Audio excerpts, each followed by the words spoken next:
You are listening to Perplexity.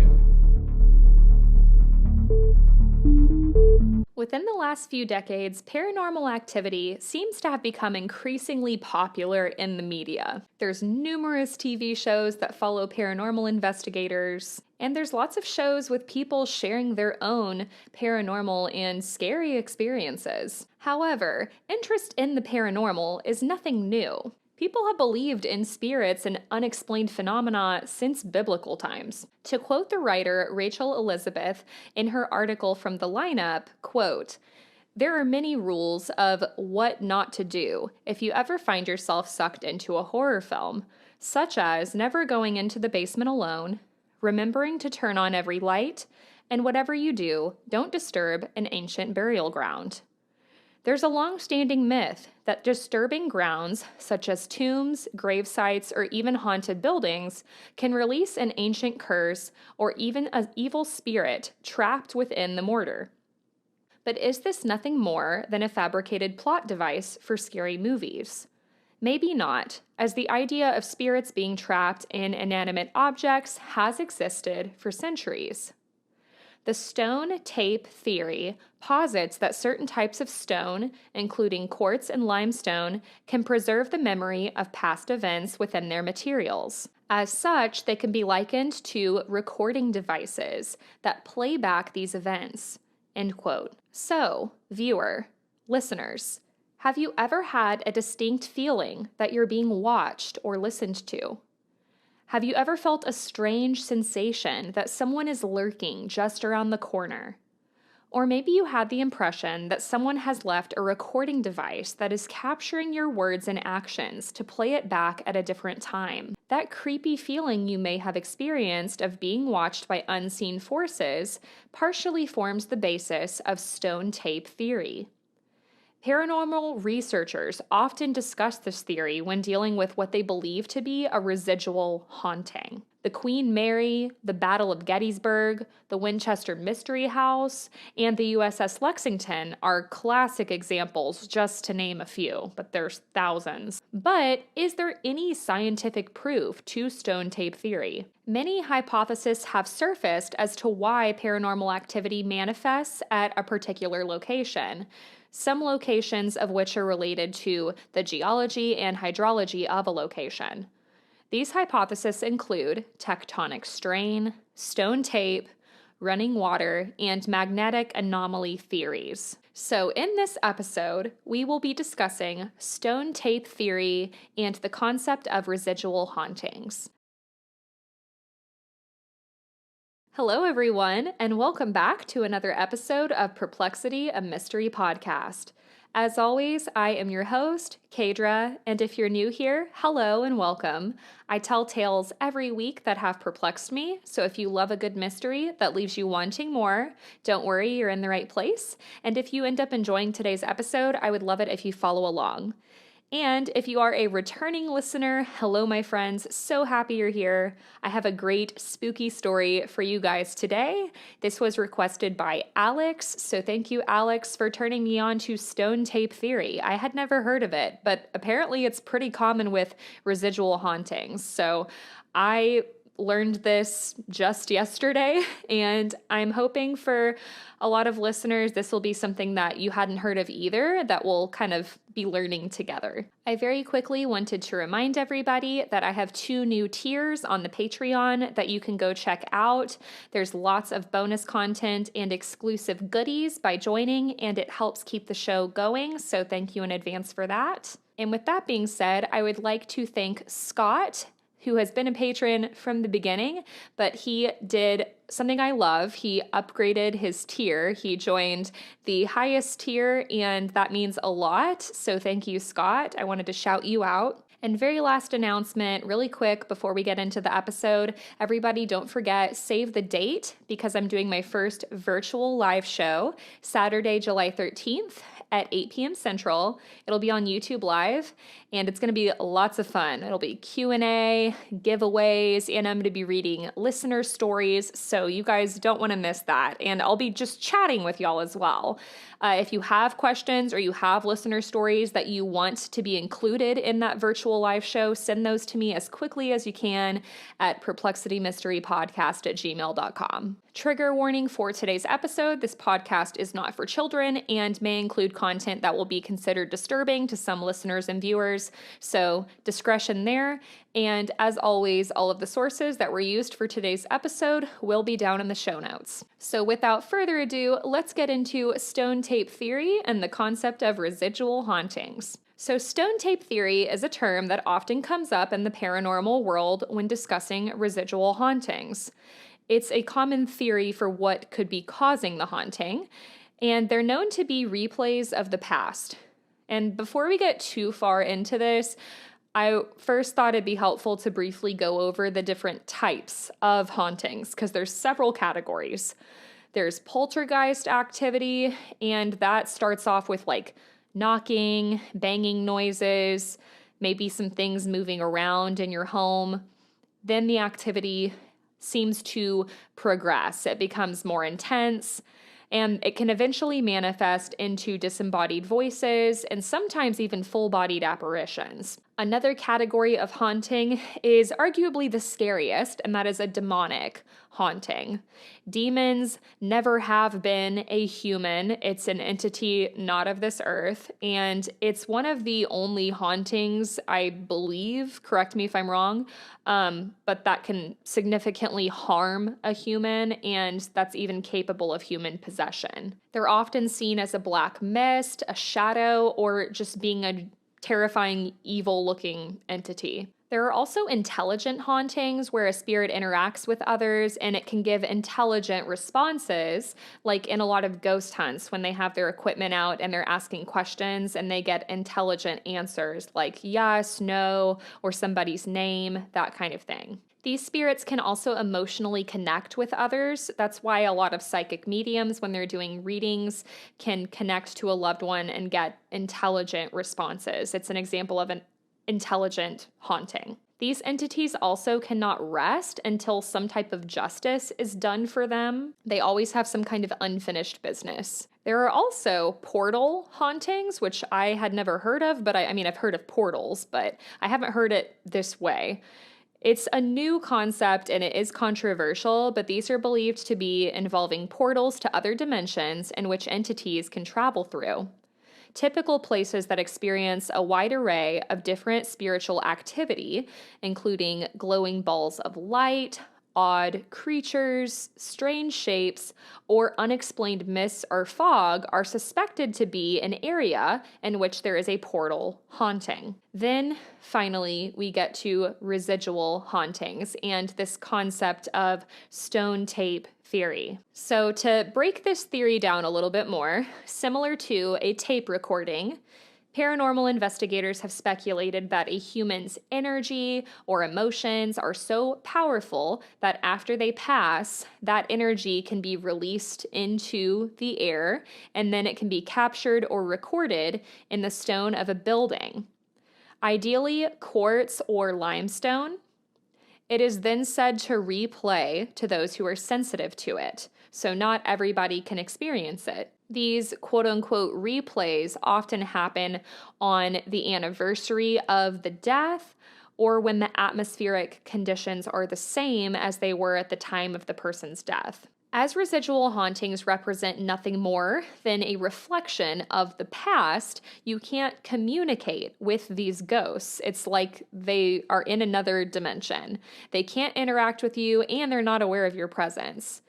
They even sometimes appear to follow different room layouts from the one that you're in that moment. So, for example, they might walk through a wall, but in the past, when that person passed away, they were walking through a door. And residual hauntings are actually said to be the most common type of haunting that humans experience. The story of Anne Boleyn's ghost riding up to Blicking Hall in a phantom carriage, wandering around the grounds at night with her head in her hands, is a residual haunting. She is often cited on the anniversary of her death each year. The sightings at the building in New York, where the Triangle Shirtwaist Factory fire occurred in 1911, is residual. And the many ghosts spotted at the Roosevelt Hotel are also residual. Residual hauntings can include sounds, smells, or scenes, but one thing that residual hauntings do not do is they do not change, because it's like a recording. It's going to be the same thing over and over and over. They might also appear at a specific time of day or on a specific date. And with stone tape theory, it is known that emotional or traumatic events like resisting death can be captured and stored like an analog video recording in the surrounded brick and stone. So these residual hauntings are often paired with trauma. So to get a little more scientific, one of the beliefs with stone tape theory is that this can happen due to magnetic component in rocks, making them similar in nature to videotape, which is also magnetic. But while this is commonly referred to as a theory, it's not. It's more of a concept. In the scientific world, a theory is something that has been proven and can be tested, and unfortunately, we haven't gotten that far with this. It's also difficult to trace the history of stone tape theory, and this is because, similar to a lot of things, it wasn't always called stone tape theory. But researchers and theorists have been writing about these ideas for at least 200 years. And within the last 50 years, we started hearing the term stone tape. The idea also shares similar views with 19th century intellectualists and psychic researchers like Charles Babbage, Eleanor Sidgwick, and Edmund Gurney. And when you start to research stone tape theory, Charles Babbage comes up a lot. So in 1837, Charles Babbage, who was a mathematician, decided to create this work, which he titled the Ninth Bridgewater Treatise. And many people have argued that this work is one of the earliest ones that mentions what has become known as place memory, which is the ability of a place to retain echoes of events that occurred there. Sounds an awful lot like stone tape theory. Similarly, in the early days of the SPR, the Society for Psychical Research, which I've referenced many times on this podcast, started talking about place memory. This was in 1882. They considered place memory an explanation for ghostly apparitions seemingly connected with certain places. In 1885, two of SPR's investigators, Edmund Gurney and Eleanor Sidgwick, a physicist, decided to present their own views about certain buildings or materials that were capable of storing records of past events that could later be played back by people who had those types of paranormal connections and gifts. There's also another similar idea from the 19th century, which is psychometry, and that's the belief that someone is able to obtain knowledge about history associated with an object through physical contact with it. And this reminded me a lot of the famous modern-day medium Tyler Henry. When he reads different clients, he asks them to bring objects with them that have a special significance to the person they are trying to connect with that has passed on. And he'll often hold the objects, and this helps him channel what that person on the other side is trying to communicate. In 1939, SPR president H.H. Price speculated about psychic ether, which is an intermediate medium between spiritual and physical reality. In other words, a phenomena that would allow objects to carry memory traces of emotions or experiences from the past. Following Price's ideas, there was a paranormal researcher named T.C. Lethbridge who would claim past events can be stored in objects because of fields of energy. He believed that streams, forests, and mountains were capable of this. In his 1961 book, titled Ghost and Ghoul, these theories became more popular. And some allege that this book likely inspired the 1972 BBC movie Stone Tape. This is another thing that comes up a lot when you Google stone tape. It's one of the reasons that this theory has become more well known, and it is a Christmas ghost story by Nigel Neal. It centers around researchers from an electrical company who set up a new facility inside an ancient Victorian mansion. So inside of this massive house, there's this one room that seems to have this really heavy energy, and it's known to be incredibly haunted.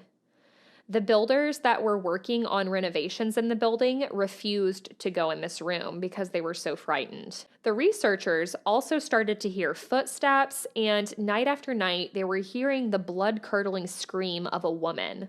So they got curious, and they dug through the records of the mansion.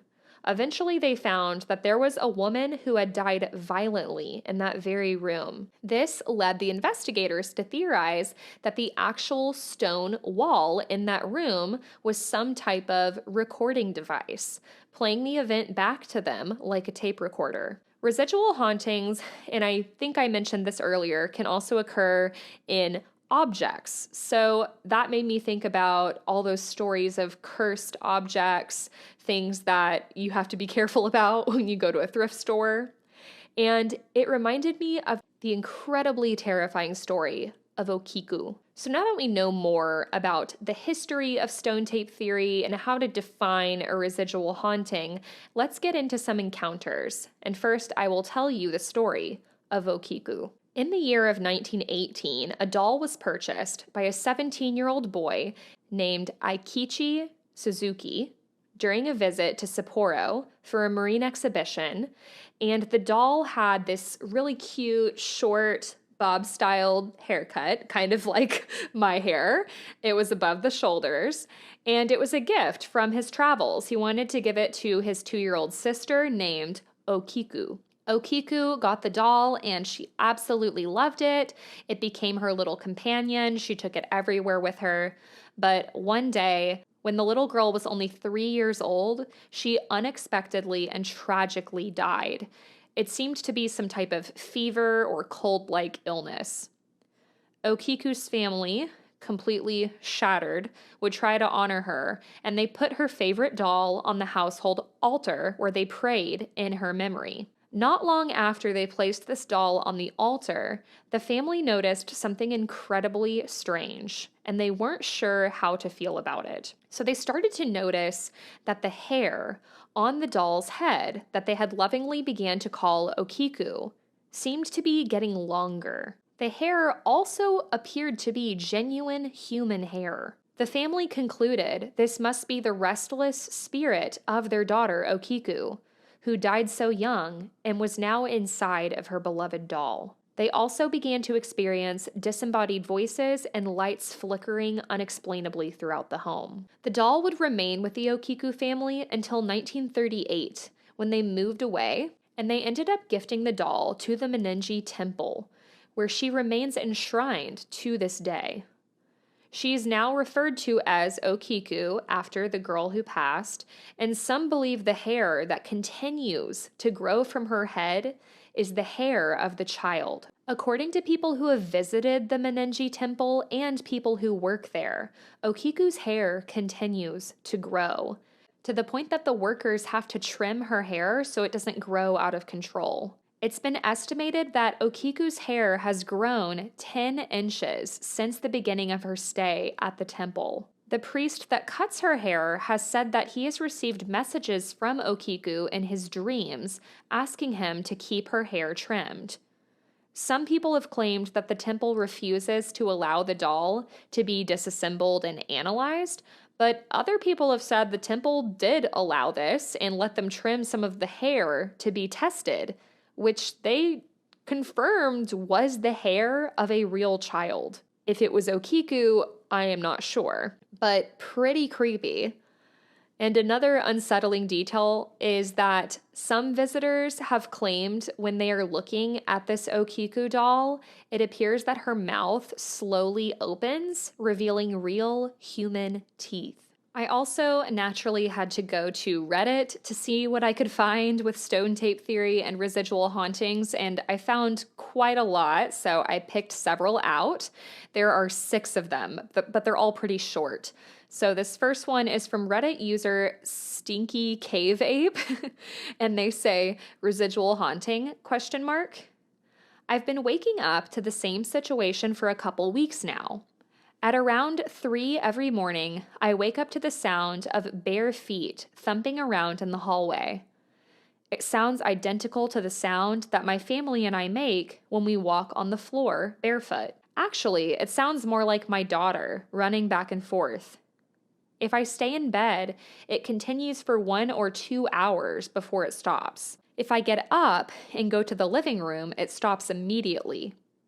If I get up and look around, it will stop until I get back in bed. My wife claims that she also heard it on one occasion. It's not particularly scary or anything, it's just hard to sleep through. This morning it actually interfered with my dream. I was hearing the footsteps and simultaneously dreaming about hearing them. Then I dreamt that I woke up and I went to the living room to make them stop. Then I woke up in my bed. The footsteps were in full swing. So I actually got up and went to the living room, and I haven't heard them since. Since it tends to happen at the same time every morning, and it doesn't seem threatening, I think it may be residual. As I said, it sounds like my daughter playing. Maybe she was just having the time of her life at one point, and the pitter-patter of her feet was somehow recorded in our hallway. Research suggests that strong emotions of any sort may be able to imprint themselves on a location, even bliss. Maybe that's why a lot of people report hearing phantom parties and get-togethers. Does anyone else have any ideas? End quote. Yeah, I feel like that's a hard one because if it's happening at the same time every day, that sounds like residual. But with the footsteps, it also sounds poltergeisty, but it's also, like, it doesn't seem like it's amplifying, which happens with poltergeist activity. So I don't know. Let me know what you guys think about that one. The next story comes from Reddit user Molly's Brown Pizza, Doppelganger Residual Haunting. I would love to get people's opinions on this. When I was 6 or 7 years old, I had a bad dream, and I went to my parents' room. Their room was on the other side of the house. As I walked through the living room, I saw my dad sitting on the end of the couch at 3:30 a.m. I said, "Hey, Dad, are you okay?" No answer. He was staring out the window, but there was nothing to see at 3:30 a.m.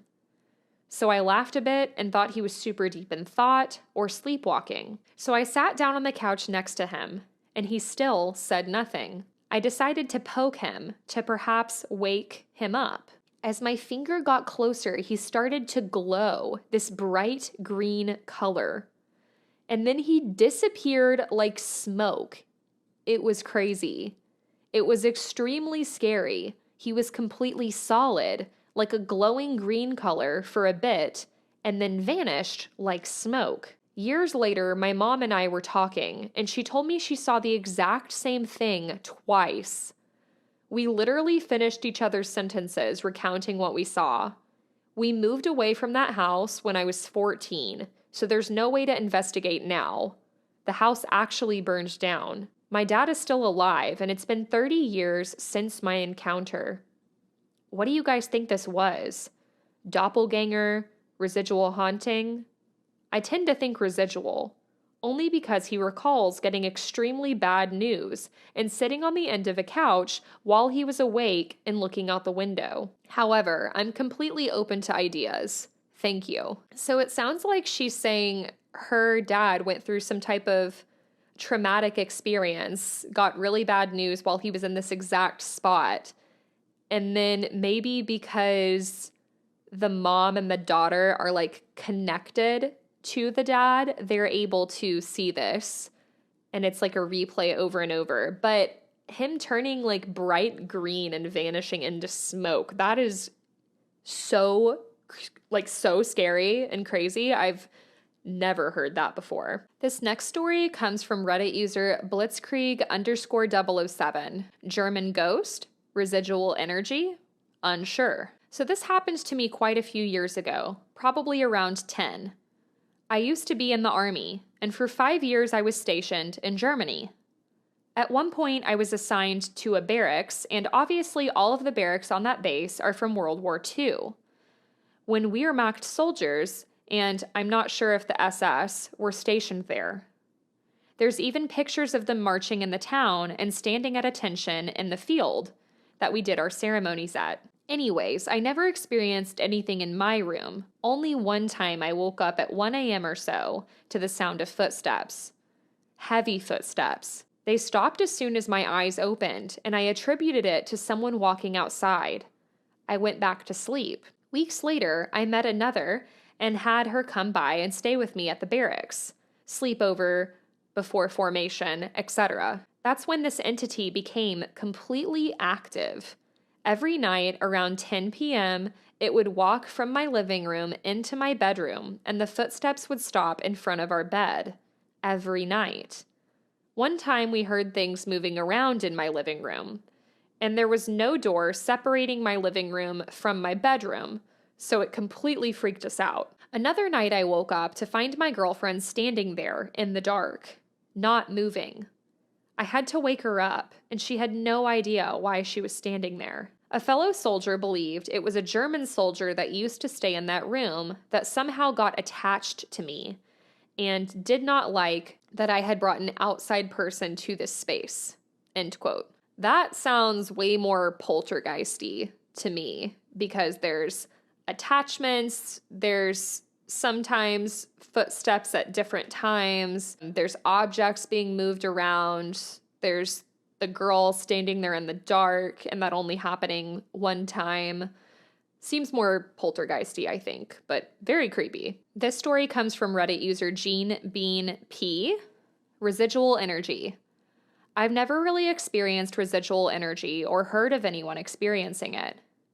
Well, my brother, who is very close to me, experienced it at my grandmother's house, and it gave me chills. So my grandfather has been passed for 2 years. We don't visit my grandmother often because we usually have her come over instead of being there.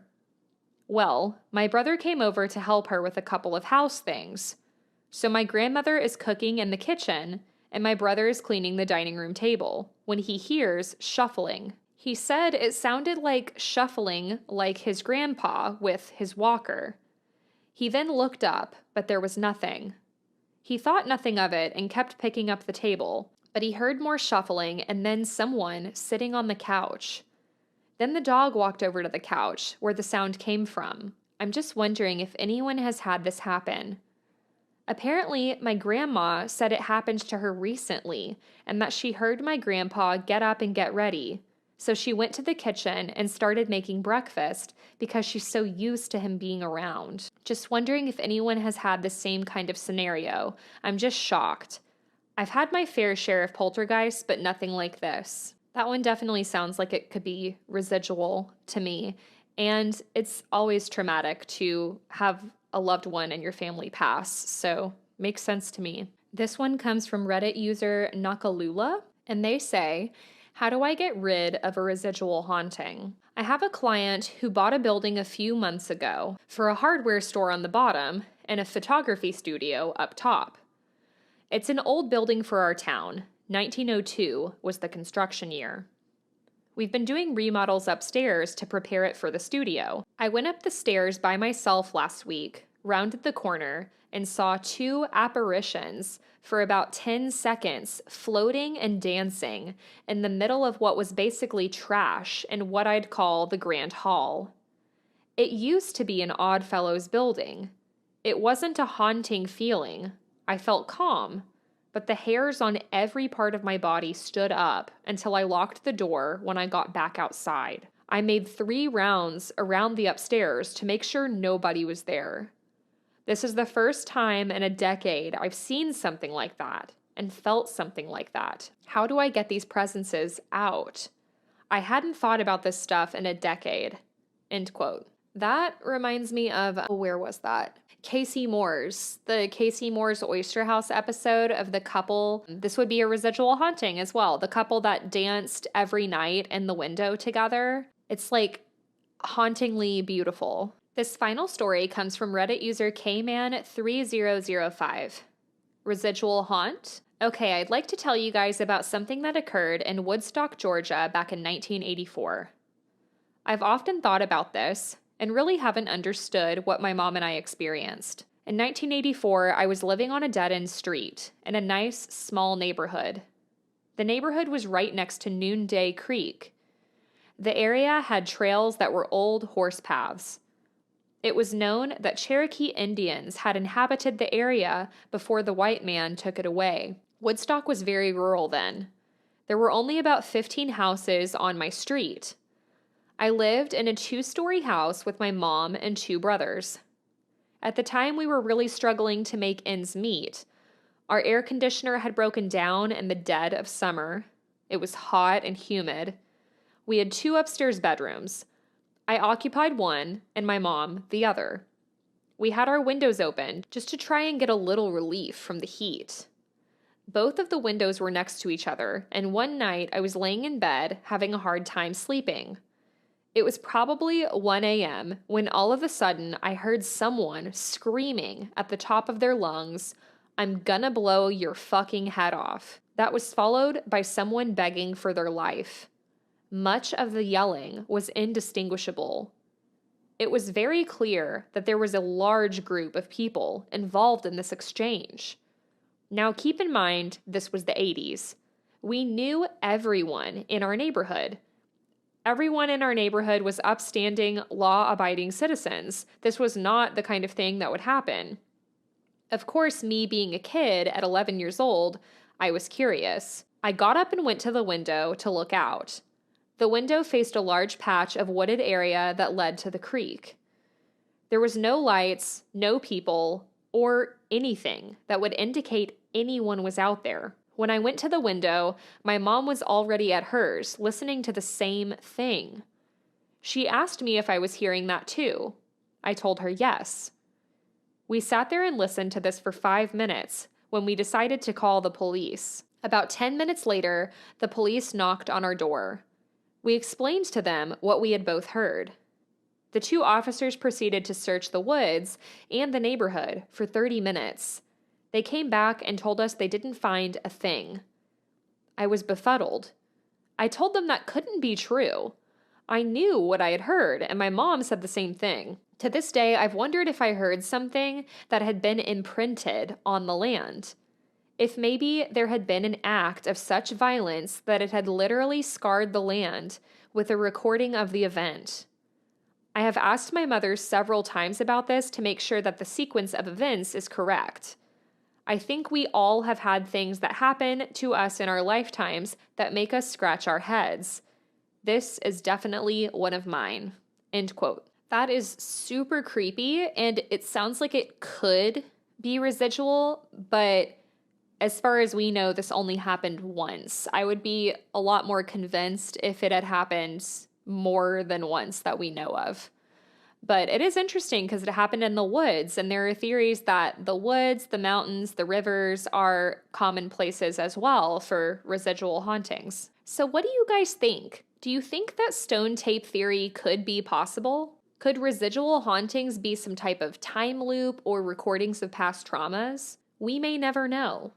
But whatever the case, the concept of stone tape and residual hauntings is certainly perplexing. So that, everybody, is just a little ditty talking about those big concepts. There's way more that I could have gone into with stone tape theory and especially residual hauntings, but I hope you guys enjoyed that. I would once again like to thank a listener, Alex, who requested this week's topic. I had not heard of stone tape theory, so thank you for introducing me to that. It was really fun and interesting to learn about. And if you have a topic request, because I love when you guys send me requests, I love covering them, you can always send those to perplexitymysterypodcast@gmail.com. If you enjoyed today's episode, I would love if you let me know, and it would mean the absolute world to me if you would subscribe to the YouTube channel and leave a 5-star review on Apple or Spotify. Each time you do that, it helps support the show and puts it in front of other listeners. If you go on Apple and leave a 5-star review, you can write one out, like this one that I got from Blake, who says, "Loving, so well put together and easy to listen to. Can easily tell Kaydra puts her heart into it. Looking forward to listening more." That is such a nice review. Thank you, Blake, for leaving that. And if you are watching on YouTube or if you're listening on Spotify, you can drop comments on this exact episode and let me know your thoughts. There are other support links down in the episode description, like my Buy Me a Coffee link. That's like a one-time way to drop some money, and it's like tipping your server. You just appreciate what I'm doing here. There's no commitment. Drop $5 or whatever. That helps me pay for this equipment. That helps me pay for the subscriptions and the different technology that I need to edit these episodes month after month. If you really want to support the show, you can go join the Patreon for as little as $1 a month. There's lots of perks to joining, and there's over 20 bonus episodes at the time that I am recording this. So definitely go check that out. I've got documentary coverage on there. I have my Texas Urban Legends series that I've been working on, personal stories. There's more Reddit stories, creepy stories from the internet. So if you liked today's episode, you'll definitely like that. And there's much, much more. We have a lot of fun over there, so go check that out if you're interested. Last thing, everybody remember, virtual live show coming to you on YouTube Live Saturday, July 13th, 8 p.m. Central. So save the date on that. Send me your questions and your listener stories to perplexitymysterypodcast@gmail.com if you want those included in that episode. And I think that wraps everything up. You all are amazing, and I hope you have a great week and stay safe, and I will talk to you next week. Bye!